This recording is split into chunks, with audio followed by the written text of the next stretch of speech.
Lipinski, recognized for 5 minutes. Thank you, Mr. Chairman.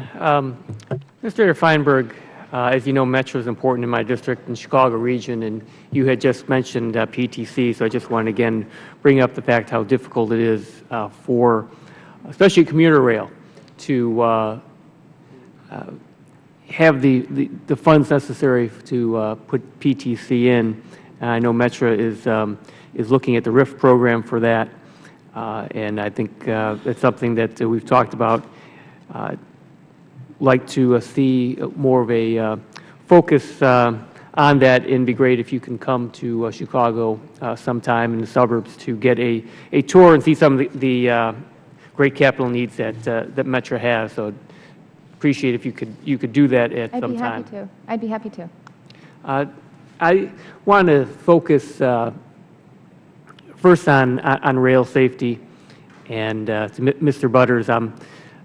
I live in a district that has, I often claim, more rail lines than any other district in the country. No one has come forward and disputed that, and so I still will claim that. But I know how, I have oil trains moving through my district. In fact, moving less than a mile from my home, and so it's critically important to me that we focus on safety.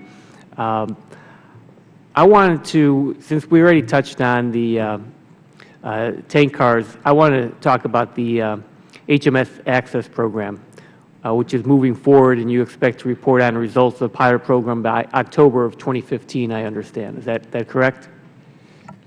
Yes, sir, that is correct. And this is essential technology for our first responders, and I'm very interested in making sure that we move forward so the first responder doesn't have to board a locomotive to find the manifest in case of an emergency.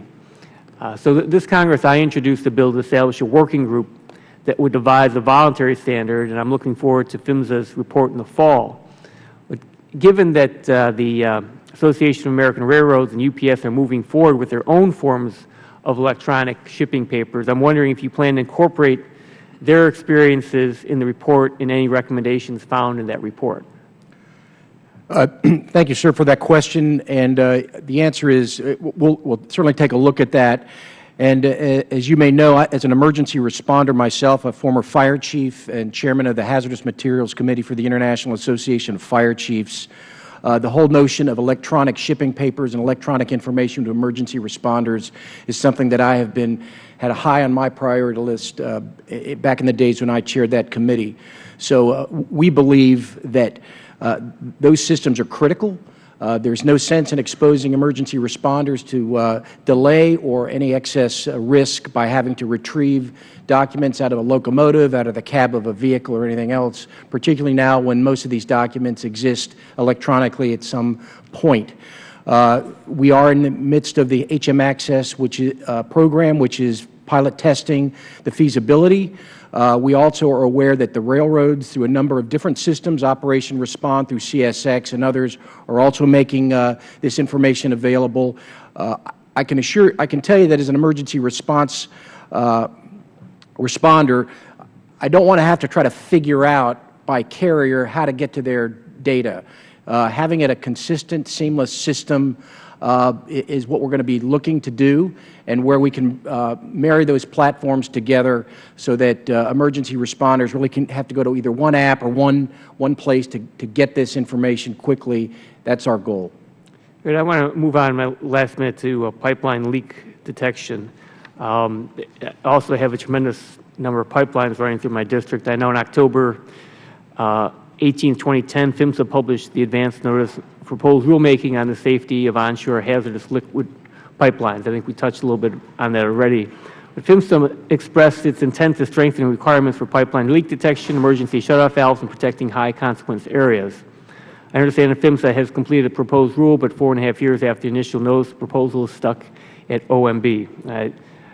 Ranking Member DeFazio had touched on this. Now, I just want to ask, while we wait on that rule, I'm interested what else can be done for leak detection purposes, and has PHMSA considered working with the FAA and private stakeholders to use unmanned aerial systems to help with monitoring? Thank you for that question. Through our R&D program, we have been very active in developing and funding to operationalize new technologies to address those very issues. So the answer is yes, we are working with the industry, encouraging them to adopt and implement technologies out there now that can be operationalized to help improve leak detection and reduce the risk of pipeline and better understand what those risks are. In terms of UAS? The unmanned air systems is a technology that we have actually funded a couple of years ago. A number of industries are now taking another look at that. I believe that shows great promise by able to put sensing technology under these devices to better detect leaks along pipeline systems, and a number of pipeline operators are utilizing that technology as well. Thank you. Thank you, Mr. Lipinski. Mr. Micah.